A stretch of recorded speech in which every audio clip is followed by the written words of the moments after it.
Hello officers and welcome to happy learners. आज का video बहुत ही स्पेशल है because today in this video मैं आपको ये बताने वाली हूँ कि पीवीआई कैसे कैलकुलेट करते हैं। जी हाँ, I be taking the example of high PVI और PVI that is prevalent in Assam and उसकी मदद से मैं आप लोगों को बताऊंगी कि अपना पीवीआई आप लोग कैसे कैलकुलेट कर सकते हैं, कैसे परसेंटेज निकालना है। सो ये वीडियो पूरा पीवीआई के ऊपर होने वाला है। हर चीज़ मैं मेंशन करूँगी पीवीआई को लेके। So be here to the end and without any delay, let's get started. Okay guys, so now क्या है कि असम में 15 इंडिकेटर्स अभी तक चल रहे थे। So मैं उन 15 इंडिकेटर्स को ही यहाँ पे लाइन बाय लाइन मेंशन करूँगी ताकि आप अपनी पीवीआई के साथ से मैच कर सको। अगर सेम है कि नहीं, थोड़े बहुत इंडिकेटर्स बाद में ऐड हो जाएंगी in very few months, but हमारे पास अभी तक अपडेटेड वर्जन नहीं है। So will be using the old format only. ठीक है, बहुत सारी जगह पे अभी तक 15 इंडिकेटर्स ही हैं, तो उनके साथ लगभग हमारा सेम हो सकता है। So please check the list as I say. ठीक है, सबसे पहला इंडिकेटर है ओपीडी, यानी कि ओपीडी के नंबर्स हमारे जितने होते हैं उसके बेसिस के ऊपर हमें पीवीआई मिलता है। सेकेंड है अर्ली रजिस्ट्रेशन ऑफ एएनसी या फिर प्रेग्नेंट वुमन। नेक्स्ट है full ANC and HB test, यानी कि first second third fourth ANC and उसके साथ इन कॉम्बिनेशन एचबी टेस्ट यानी हेमोग्लोबिन टेस्ट, उसके ऊपर हमको मिलता है। फिर फोर्थ इंडिकेटर है रूटीन इम्यूनाइजेशन, यानी कि कितने बच्चों को इम्यूनाइजेशन ली है compare to the number that should be getting the immunisation. ठीक है, इसके बाद फिफ्थ इंडिकेटर है एचबीएनसी इन रिबिट्स। सिक्स्थ है screening for hypertension patient. Seventh है screening of diabetes mellitus patient and third है स्क्रीनिंग ऑफ ओरल कैंसर। ठीक है, इन द कैचमेंट एरिया। ये इन तीनों 6, 7 एंड 8 ये स्क्रीनिंग के ऊपर बेस करके है, यहाँ पे ब्रेस्ट कैंसर इंक्लूडेड नहीं है। ओके, नेक्स्ट है नंबर 9th में treatment of hypertension patient. 10th है treatment of diabetic mellitus patient. 11th है TB cases referred and 12th है number of people getting TB treatment. ठीक है, इसके बाद आता है 13, 14 एंड 15 जो बेसिकली मीटिंग से रिलेटेड है, यानी कि वीटी एंड वीएचएसएस सेशन से रिलेटेड है। तो 13th इंडिकेटर है VHSNT यानी कि सेशन डे। ठीक है, village health and sanitation day, वो कितना हुआ है उसके ऊपर बेस करके एक इंडिकेटर है। नेक्स्ट है 14th नंबर पे VHSNC कमेटी मीटिंग, यानी कि कितनी बार मीटिंग हुआ है उसके ऊपर भी बेस करके इंडिकेटर है हमारा। एंड लास्ट पर नॉट ओनली 15th में है monthly meeting conducted in the sub centre. ठीक है, तो these are the 15 indicators it will be listed on your screen.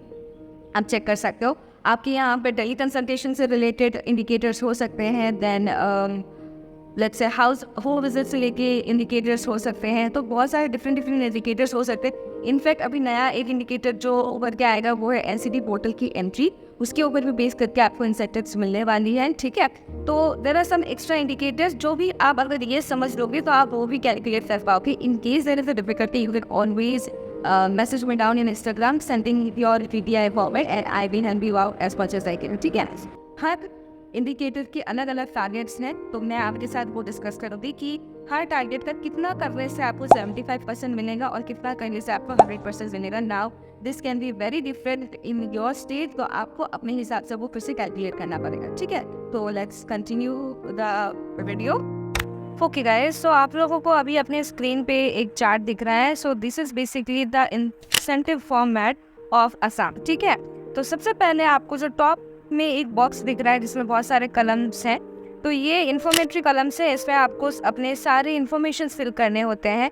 I am sure कि जितने भी सारे स्टेट्स हैं उनके अपने अपने फॉर्मेट्स होंगे, but this is a very common thing.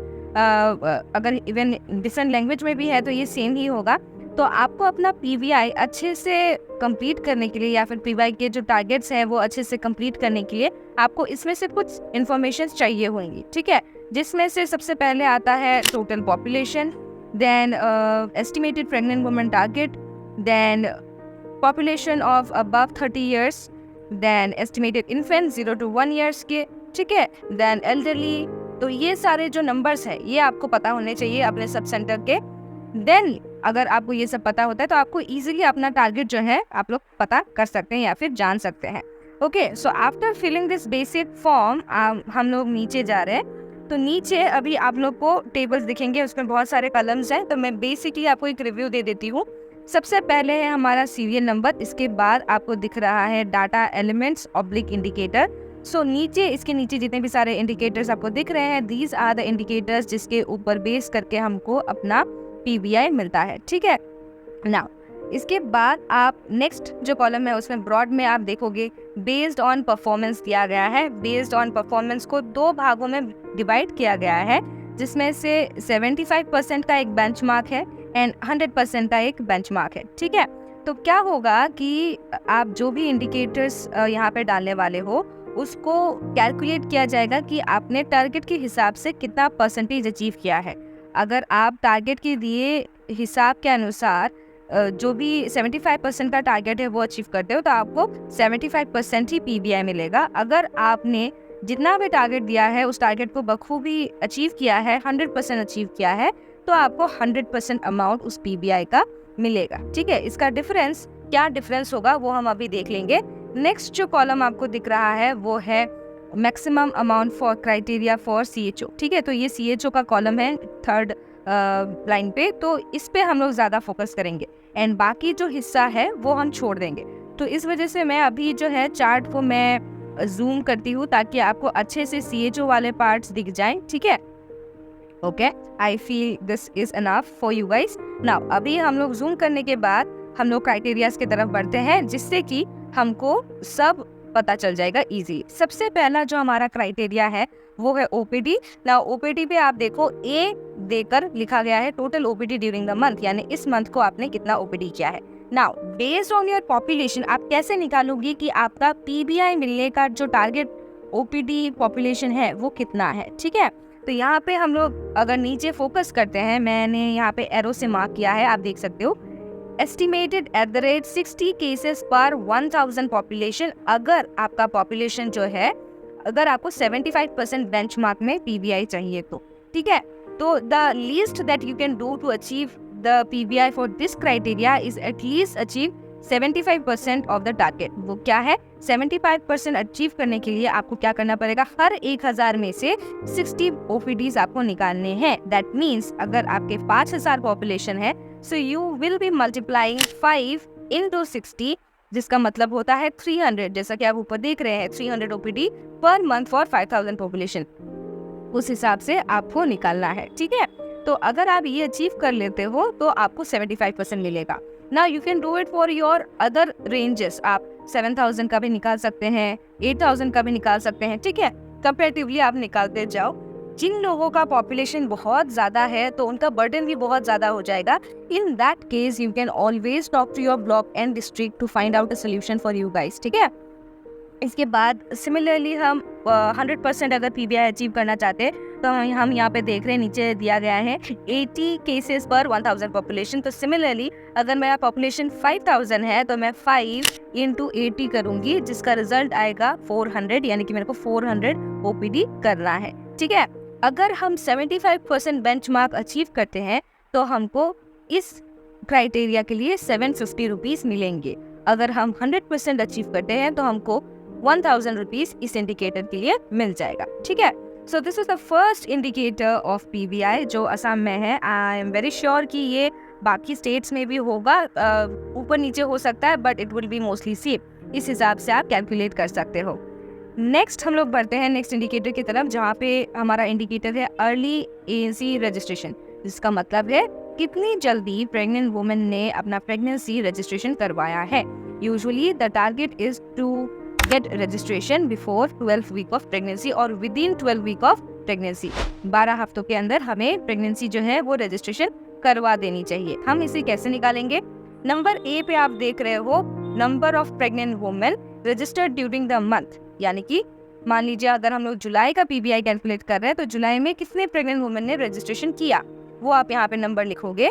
And then next column में लिखा, नेक्स्ट लाइन पे लिखा गया है number of pregnant women registered with in first trimester, यानी 12 वीक्स के अंदर कितने लोगों ने रजिस्ट्रेशन किया है। तो ये ऐसा भी हो सकता है कि ऊपर वाले नंबर के साथ बिल्कुल सेम है, यानी कि जुलाई महीने में 10 लोगों ने या फिर 10 प्रेग्नेंट वुमेन ने रजिस्ट्रेशन कराया और 10 लोगों ने ही 12 हफ्तों के अंदर ही कराया, तो आपका जो पॉपुलेशन, आपका जो परसेंटेज है वो 100% आ जाएगा, ठीक है। तो हम लोग यहाँ पे कैसे कैलकुलेट करेंगे, हम एक पेपर में नीचे हम नंबर लिखेंगे total number of registration and ऊपर लिखेंगे कितने लोगों ने अर्ली रजिस्ट्रेशन कराया।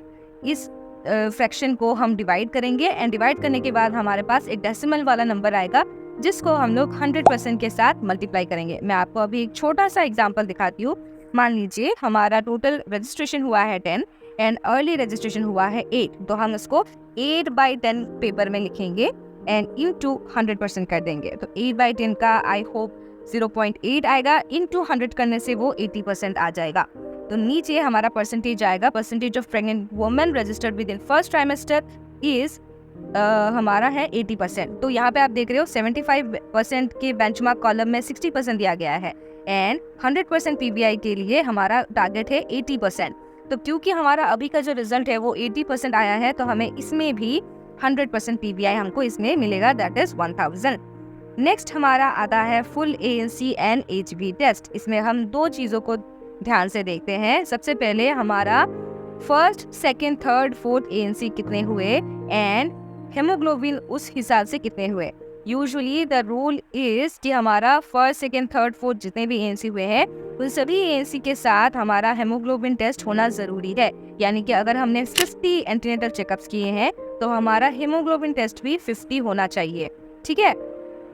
तो अगर ये डिफरेंट है, यूजुअली हमारा ऊपर का जो नंबर है उसमें कोई फर्क नहीं पड़ता, उससे आपका कुछ भी कम या ज़्यादा नहीं हो जाएगा, ठीक है। लेकिन हमारा हेमोग्लोबिन टेस्ट जो है ऊपर के नंबर के साथ मैच करना रहता है। अगर मैच नहीं भी करता है तो आप क्या करोगे, परसेंटेज निकालने के टाइम पे नीचे टोटल एएनसी का नंबर आप डालोगे एंड ऊपर आप डालोगे कितना हेमोग्लोबिन टेस्ट हुआ। इसको फिर से हम डिवाइड करेंगे एंड मल्टीप्लाई करेंगे विद 100। अगर आपका परसेंटेज 80 से नीचे आता है तो आपको कोई भी पीबीआई इसके लिए नहीं मिलेगा। 80 से ऊपर या 80% आता है तो आपको 75% of the PBI for this indicator मिल जाएगा। एंड अगर आप 100% अचीव करते हैं इस केस में तो आपको पूरा जो है पीबीआई इस केस में मिल जाएगा, ठीक है। नेक्स्ट हमारा जो क्राइटेरिया है वो है फोर्थ एएनसी को लेकर, ठीक है।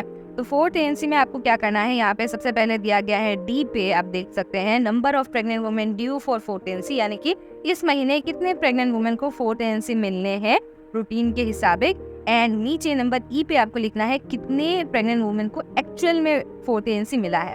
प्रैक्टिकल वे में अगर हम लोग बुक पिक्चर में देखें तो ये दोनों जो नंबर है वो सेम होने चाहिए, नहीं कि अगर 4 लोगों को एएनसी मिलने थे तो 4 लोगों को ही एएनसी मिलना होना चाहिए, तब जाके आपका 100% आता है। कहीं किसी वजह से अगर ये परसेंटेज नहीं मिल रहा है ऊपर और नीचे का नंबर, फिर से आप कैलकुलेट करोगे, नीचे डिनोमिनेटर की पोजीशन पे आप लिखोगे total number of pregnant women who was supposed to receive fourth ANC and ऊपर आप लिखोगे कितने लोगों को फोर्थ एएनसी एक्चुअल में मिली। इसको डिवाइड करने के बाद डेसिमल नंबर फिर से आएगा एंड आपको उसे मल्टीप्लाई करना है विथ 100। अगर आपका परसेंटेज 80 से कम आता है तो आपको इसके लिए कोई पीबीआई नहीं मिलेगा। 80 या 80 से ऊपर आता है तो आपको 75% ऑफ द पीबीआई मिलेगा एंड अगर आप पूरा 100% कंप्लीट करते हैं तो आपको पूरा मिल जाएगा, ठीक है। तो इसके लिए जो अमाउंट मिलता है वो है हमारे यहाँ पे 500। डिफरेंट स्टेट्स में फिर से डिफरेंट हो सकता है, okay. This is up till third criteria. अभी हम लोग फोर्थ नंबर पे जाएंगे, दैट इज रूटीन इम्यूनाइजेशन। तो देखते हैं इसमें हम लोग को क्या करना है। सबसे पहले दिया गया है total number of registered children whose immunisation was due for this month, यानी कि शेड्यूल के हिसाब से जिन बच्चों का उतने बच्चे जिन बच्चों का इम्यूनाइजेशन इस महीने को ड्यू था। एंड नंबर बी पे है number of children who received immunisation as per schedule in the month, ठीक है। तो कभी कभार क्या होता है, मान लीजिए कि 100 बच्चे हैं जिनको इम्यूनाइजेशन मिलने हैं एज पर शेड्यूल, लेकिन 100 बच्चे आ नहीं पाते। कुछ बच्चे आते हैं जो बीमार पड़े हुए होते हैं तो उनको इम्यूनाइजेशन नहीं दिया जाता है, तो इस वजह से कभी कभार क्या हो जाता है, मिस होता है, ठीक है। तो उतने नंबर नहीं भी हो सकते हैं। तो मान लीजिए अगर टोटल नंबर है 100, आपने दिया है बच्चों को 90 एंड 10 बच्चे अभी भी बाकी हैं, ओके। सो प्रैक्टिकल केस में तो ये 100% होना चाहिए, बट कभी कभार नहीं होता है। तो इसको कैलकुलेट करने के लिए आप दोनों नंबर यहाँ पे लिख दोगे, ऊपर में जितने बच्चों को मिलना चाहिए था एंड बी पे जितने बच्चों को एक्चुअल में मिला, ठीक है। सी पे आप परसेंटेज कैलकुलेट करोगे एंड इसका सीधा सीधा फॉर्मूला है, नीचे डिनोमिनेटर पे आप टोटल नंबर ऑफ इम्यूनाइजेशन जिनको मिलनी थी वो लिखोगे एंड ऊपर पे आप लिखोगे number of immunisation given to children as per schedule, या फिर number of children who received immunisation as per schedule, वो लिखोगे। एंड लिखने के बाद आपको फिर से डिवाइड करना है एंड जो भी आपके पास नंबर आएगा उसको आपको 100% के साथ मल्टीप्लाई करना है एंड आपको अपना परसेंटेज मिल जाएगा। यहाँ पे नंबर सी पे आप देखिए कि अगर आपने 90% अचीव कर लिया है या उससे भी ज़्यादा किया है तो आपको 75% ऑफ द पीबीआई मिल जाएगा। अगर आपने 100% अचीव किया है इस केस में तो आपको पूरा का पूरा पीबीआई रिगार्डिंग दिस इंडिकेटर मिल जाएगा, ठीक है। इसके बाद हम लोग आते हैं नंबर 5 पे, दैट इज HbNC विजिट, ठीक है, home based newborn care visit, ठीक है। तो इसमें क्या है, सबसे पहले आपको दिया गया है number of child born in last 2 months, यानी कि ये जिस मंथ को आप ये फॉर्म फिलअप कर रहे हो उस मंथ का, एंड लास्ट मंथ को कितने बच्चे डिलीवर किए गए लास्ट 2 मंथ्स में। नंबर बी पे है number of newborn's due for HbNC visit for the month, तो यानी कि इन 2 महीनों में या फिर इस महीने में, दिस पर्टिकुलर मंथ, कितने बच्चों को HbNC विजिट मिली थी। एंड नंबर सी पे number of newborn who received HbNC visit as per schedule, यानी शेड्यूल के हिसाब से कितने बच्चों को HbNC विजिट मिली है, ठीक है। ये नंबर आप लिखने के बाद अभी आपको फिर से कैलकुलेट करना है, तो कैलकुलेट आप कैसे करोगे, नीचे आप लिखोगे डिनोमिनेटर पे कि number of children who were supposed to receive HbNC, and ऊपर आप लिखोगे number of children who actually received HbNC, ठीक है। करने के बाद आपको नंबर मिल जाएगा, you will divide the numerator with the denominator and then you get a number with decimal point. इसको आपको मल्टीप्लाई करना है with 100 and you will have your percentage, जो कि आप नंबर डी पे लिखने वाले हो। एंड यहाँ पे अगर आपने 90 या 90 से अबव कर लिया तो आपको 75% ऑफ द PBI मिलेगा, और अगर आपने 100% कर लिया तो आपको पूरा का पूरा PBI फॉर दिस इंडिकेटर मिल जाएगा, ठीक है। ई पे आप देखिए, यहाँ पे अलग से एक दिया गया है परसेंटेज ऑफ न्यूबॉर्न्स रेफर्ड, तो कितने न्यूबॉर्न को रेफर किया गया है। यहाँ पे जितने बच्चे डिलीवर हुए हैं उसका 3% अगर नंबर आप बच्चों को रेफर कर रहे हो तो आपको 75% ऑफ द PBI मिलेगा। अगर आप 5% बच्चों को रेफर कर रहे हो तो आपको 100% PBI फॉर दिस पर्टिकुलर जो इंडिकेटर है उसके लिए मिल जाएगा, ठीक है। अब हम लोग बात करेंगे स्क्रीनिंग को लेकर, that is NCD screening. Now यहाँ पे 6, नंबर 7 एंड नंबर 8 जो है वो स्क्रीनिंग के लिए है। नंबर 6 है स्क्रीनिंग फॉर हाइपरटेंशन, नंबर 7 है screening for diabetes, and number 8 है स्क्रीनिंग फॉर ओरल कैंसर। तो इसको आपको क्या करना है, यूजुअली हम क्या करते हैं, नॉर्मली जब भी हम स्क्रीनिंग करते हैं हम हाइपरटेंशन का भी सेम नंबर ही स्क्रीनिंग करते हैं, देन डायबिटीज का भी सेम ही करते हैं, एंड ओरल का भी सेम ही करते हैं। तो आपको क्या करना है, यहाँ पे हमारा टारगेट दिया गया है हमको to achieve 100% of the PBI। हमको कहा गया है कि हम 6% of our total 30 years and above population हम स्क्रीनिंग करें। तो ये 6% हम कैसे निकालेंगे, जैसे कि मैंने शुरुआत में कहा था, आपको कुछ फैक्ट्स अपने एरिया के बारे में चाहिए होंगे। तो फॉर दिस पर्टिकुलर क्राइटेरिया आपको ये जानना है कि आपके 30 ईयर्स एंड अबव के पॉपुलेशन कितने हैं। मान लीजिए फॉर एग्जांपल मैं अपना वाला बोलती हूँ कि मेरा जो पॉपुलेशन है वो है 2736, एंड इसका जो 6% है जो मैंने कैलकुलेट करके निकाला है वो है 164, यानी कि मुझे हर मंथ 164 लोगों का स्क्रीनिंग करना है। इससे अगर नीचे होता है तो मुझे कोई भी PBI for this particular indicator नहीं मिलेगा, okay. Then similarly with diabetes, तो आप ये कैसे कैलकुलेट करोगे, तो मैं सिर्फ हाइपरटेंशन का यहाँ पे दिखाऊंगी, डायबिटीज का भी सेम है एंड ओरल कैंसर के लिए भी सेम है। नंबर ए पे दिया गया है 6 नंबर ए पे, number of individuals above 30 years screen for hypertension during the month. तो वो नंबर आप लिखोगे कि आपने कितना नंबर का किया, and then percentage of population 30+ screen for hypertension during the month. यानी कि आप कैसे कैलकुलेट करोगे, नीचे डिनोमिनेटर पे आप वो नंबर लिखोगे, that is the population of 30 years and above के जो लोग हैं उनका पॉपुलेशन नंबर आप लिखोगे, एंड ऊपर में न्यूमरेटर पे आप लिखोगे the number of people that you have screen for hypertension, ठीक है। ये लिखने के बाद आप दोनों नंबर को डिवाइड करोगे एंड आपको एक बहुत ही स्मॉल डेसिमल टाइप नंबर मिलेगा जिसको आप 100% से मल्टीप्लाई कर लोगे, ओके। तो आपको परसेंटेज दिख जाएगा वहाँ पे कि कितना % आपने किया है। अगर आपका 6% से कम होता है तो शायद आपको इसके लिए कोई PBI नहीं मिले, बट जो भी आता है वो आप लिख दो यहाँ पे, ठीक है। एंड देन जो भी बाकी इंडिकेटर्स के लिए है वो भी आप वैसे ही कैलकुलेट करोगे। जैसे कि स्क्रीनिंग फॉर डायबिटीज़, सेम आपको पहले कैलकुलेट करना है कि आपने कितने लोगों का स्क्रीनिंग किया, एंड देन आपको क्या करना है, उस नंबर को नीचे आपका जो टोटल 30 इयर्स एंड अबव का पॉपुलेशन है उसके साथ डिवाइड करना है। आपको इसके बाद इसको मल्टीप्लाई करना है विद 100 एंड आपको अपना परसेंटेज मिल जाएगा। सिमिलरली आप ओरल कैंसर के लिए भी स्क्रीन करेंगे, ठीक है। तो हमारे यहाँ पे क्या होता है असम में कि अगर 6% का हमने स्क्रीनिंग कर लिया तो हमको फुल 100% PBI का मिल जाएगा, ओके। सो ओरल कैंसर के लिए भी हम सेम करेंगे। देन इसके बाद हम लोग आते हैं नंबर 9 इंडिकेटर पे, that is treatment of hypertension. Now treatment में हम लोग को क्या करना है, नंबर ए पे दिया गया है total number of patient with hypertension in the sub centre area. ये हमारा जो नंबर है ये नंबर चेंज होता रहेगा बिकॉज हम मान लीजिए अप्रैल में स्क्रीनिंग कर रहे हैं तो हमको 5 सस्पेक्टेड केस मिले हैं एंड ये 5 बाद में जाके कंफर्म केस बन जाते हैं। एंड देन मई में हम लोग फिर से स्क्रीनिंग कर रहे हैं तो हमको 10 केसेस और मिले हैं हाइपरटेंशन के। तो मई में जब आप ये कैलकुलेट करोगे पीवीआई, तब आपका अप्रैल प्लस मई का हाइपरटेंशन का पेशेंट यहाँ पे आ जाएगा, that is 5 for April and 10 for May, that is 15 hypertension patient. Similarly June में आपका और ज़्यादा बढ़ेगा क्योंकि तब आपका अप्रैल मई और जून कैलकुलेट हो रहा है, ठीक है। तो तब यहाँ पे आप जितने भी हाइपरटेंशन पेशेंट्स ऐड हो रहे हैं आपके लिस्ट में वो नंबर आप लिखोगे। फॉर एग्जांपल अगर हम लोग अभी जून का लिख रहे हैं, जून महीने का पीवीआई दे रहे हैं, तो हम अप्रैल में कितने सस्पेक्टेड केस आए या फिर कंफर्म केस मिले हम लोग को, मई में कितने कंफर्म केस मिले, जून में कितने कंफर्म केस मिले, वो हम यहाँ पे लिखेंगे। मान लीजिए अप्रैल में 5 मिला, मई में 10 मिला एंड जून में 6 मिला, so that would be total 16। तो हम यहाँ पे 16 हाइपरटेंशन केसेस यहाँ पे लिखेंगे, ठीक है, क्योंकि अभी तक हम लोग को यही पता है कि 16 हाइपरटेंशन केसेस हमारे सब सेंटर में है। नंबर बी पे है number of patient with hypertension received treatment oblique follow up during the month.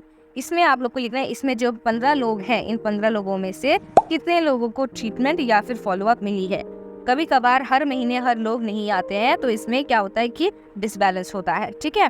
तो आप यहाँ पे वो नंबर लिखेंगे। ये नंबर आप कहाँ से लिख सकते हो, आपने फॉलोअप रजिस्टर को देख के लिख सकते हो, मेडिसिन रजिस्टर को देख के आप लिख सकते हो, ठीक है। तो 15 में से कितने लोग आए, तो मान लीजिए 10 लोग आए हैं, तो अभी आप परसेंटेज कैसे निकालोगे, नीचे डिनोमिनेटर पे आप लिखोगे कितने टोटल हाइपरटेंशन के पेशेंट है, दैट इज 15 या फिर 16 जो भी है, एंड देन ऊपर आप लिखोगे मान लीजिए 10 लोग आए हैं तो ऊपर आप 10 लिखोगे, इन दोनों को डिवाइड करोगे एंड उसके बाद आपको डेसिमल नंबर मिलेगा, डेसिमल के साथ एक नंबर मिलेगा जिसको आप 100% के साथ कैलकुलेट करोगे। नाउ नंबर सी पे आप देखो, आपको परसेंटेज दिखना है, तो अगर आपका परसेंटेज 30 से नीचे है तो आपको इसके लिए कोई पीवीआई नहीं मिलने के चांसेस है।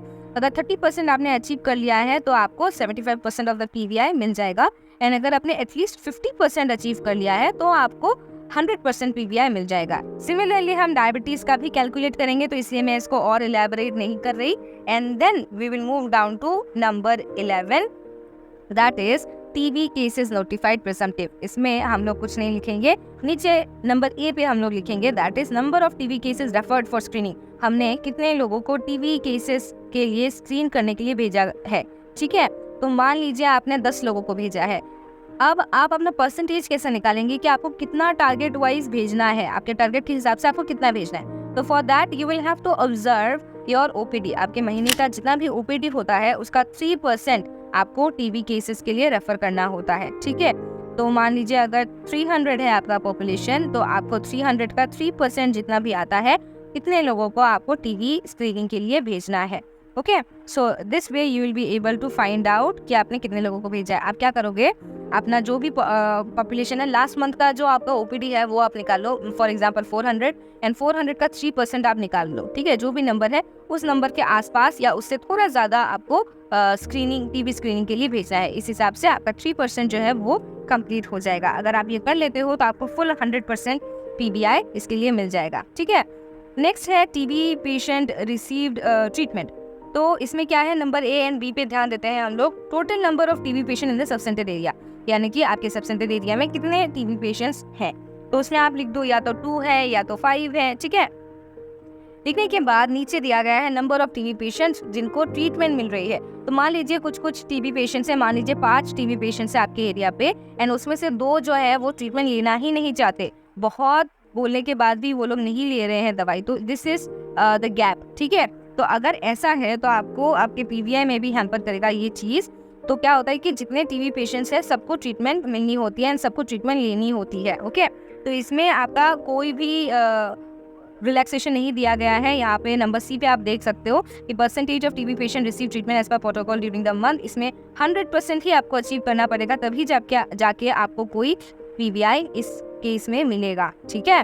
तो this is it about the TBI up till that. And इसके बाद 13 नंबर हम लोग देखने शुरू करने वाले हैं। तो मैं ये बता दूं 13 नंबर जो है इसमें VHSND सेशन जो है उसके ऊपर बेस करके है। सबसे पहले नंबर ए पे दिया गया है कि number of VHSND planned during the month, ठीक है। तो प्लान ड्यूरिंग द मंथ में कितने प्लान किए गए हैं, फॉर एग्जांपल आपके यहाँ पे 4 आशा है तो 4 VHSND सेशंस प्लान किए जाएंगे, ठीक है। Then number of VHSND attended by CHO, तो इसमें एटलीस्ट हमको 2 अटेंड करने ही होते हैं, ओके, यहाँ पे आप छोटा सा देख सकते हो कि अगर आपको 100% PBI चाहिए तो यहाँ पे हमको 2 एटलीस्ट अटेंड करने हैं।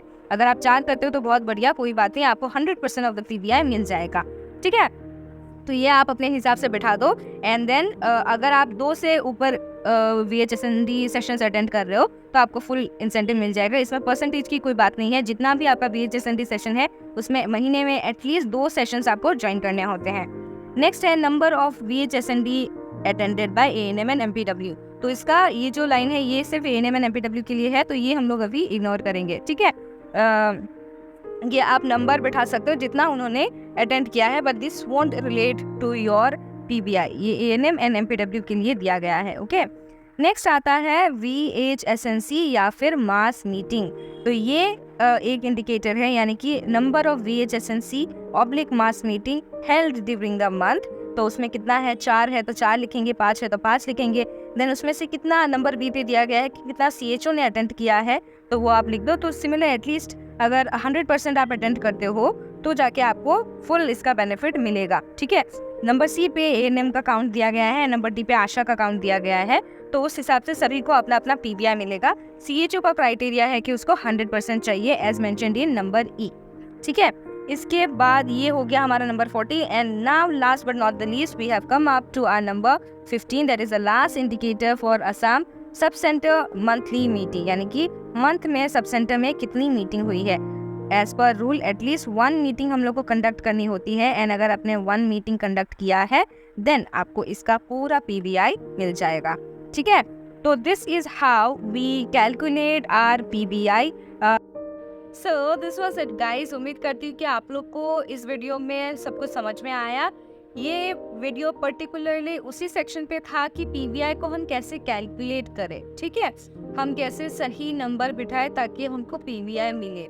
Okay, so it was a basic explanation of the PBI and कैसे आप अपना PBI कैलकुलेट कर सकते हैं based on the instruction given in your PBI format. अगर ऐसा कोई इंडिकेटर आपको मिलता है जो आपको समझ में नहीं आ रहा है इन डिफरेंट स्टेट्स, आप मुझे इंस्टाग्राम पे मैसेज कर सकते हैं any time and I will be really happy to help you out there. Okay, and उम्मीद करती हूँ कि इस वीडियो में आपको थोड़ा बहुत अंदाज़ा मिल गया होगा।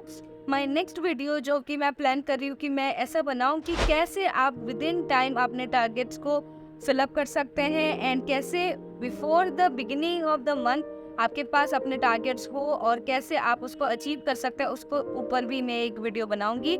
सो make sure to like the video and subscribe to my channel and hit the bell icon so that you get notification whenever I upload another video.